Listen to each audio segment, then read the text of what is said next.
Hey guys, আসসালামু আলাইকুম। সকলে কেমন আছেন? আশা করি সকলে অনেক ভালো আছেন। আর যারা যারা আমার ফেসবুক পেজ থেকে দেখছেন, অবশ্যই আমার ফেসবুক পেজটাকে ফলো দিবেন, এবং যারা আমার ইউটিউব চ্যানেল থেকে দেখছেন অবশ্যই সাবস্ক্রাইব করবেন। তো এখন শুরু করা যাক। আমি আজকে বানাবো হচ্ছে আপনার ছানার জিলাপি। তো আমি গরুর দুধ নিয়ে নিয়েছি 1 লিটার। এরপর হচ্ছে যে আমি চিনিটাকে হচ্ছে গুঁড়া করে নেব ব্লেন্ডারে দিয়ে।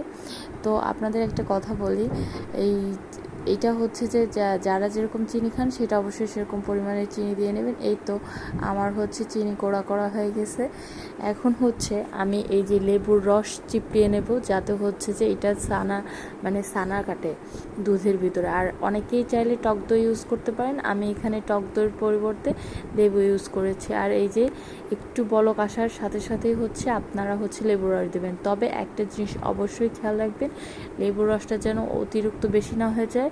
অতিরিক্ত বেশি হলে কি হবে, আপনার যে ছানাটা, সেই ছানাটা হচ্ছে আপনার টক টক হয়ে যাবে। এই জন্য আপনারা চেষ্টা করবেন পরিমাণ যতটুকু লাগবে ততটুকুনি দেওয়ার, ঠিক আছে?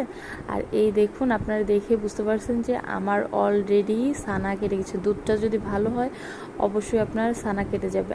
আর একটা জিনিস মাস্ট মনে রাখবেন, যখন আপনারা এটা ভালো করে ধুয়ে ওই ছানাটা চিপড়াবেন, একদম পানি যাতে না থাকে সেদিকে লক্ষ্য রাখবেন। আর পানি থাকলে হবে কি, নরম হয়ে যাবে। যেহেতু আমরা এখানে হচ্ছে চিনির গুঁড়া ইউজ করব, তখন চিনি থেকে একটু পানি ছাড়বে।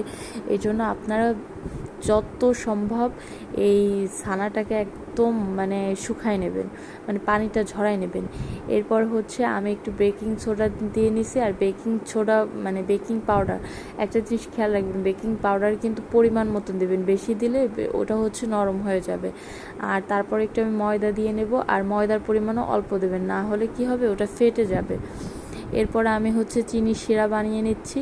এখানে হচ্ছে আপনারা যেরকম চিনি খাইতে ইচ্ছা করে সেরকম দিবেন। আর একটা কথা বলি, আমরা কিন্তু ওই ময়দা মাখানোর সময় যেহেতু চিনি নিয়েছিলাম, আর ওইখানে আর এইখানে দুইটা মিলে একটু বুঝে শুনে দিবেন। আর একটু লবণ ইউজ করার চেষ্টা করবেন। মিষ্টিতে একটু লবণ না দিলে আমার মনে হয় যে কেমন যেন একটা লাগে। যাই হোক, ভালো করে বলক উঠলে আমি হচ্ছে যে এই যে ছানার জিলাপিটা এই যে আমি তৈরি করে ফেলছি। হ্যাঁ, একটা জিনিস অবশ্যই খেয়াল করবেন, যদি ছানার জিলাপিটা ভালো হয় তাহলে হচ্ছে যে আপনার ফুলে যাবে, বেশ ভালো করে ফুলে যাবে। আর আমারটা এইটা হচ্ছে একটু নরম হয়ে গেছিলো, যার কারণে হচ্ছে যে বললাম আমার ভুল হয়েছে। এই জন্যই আমি আপনাদের বলে দিলাম যে একটু ময়দা এবং বেকিং সোডা, এই দুইটা জিনিস খেয়াল রাখবেন পরিমাণ মতো দেওয়ার জন্য।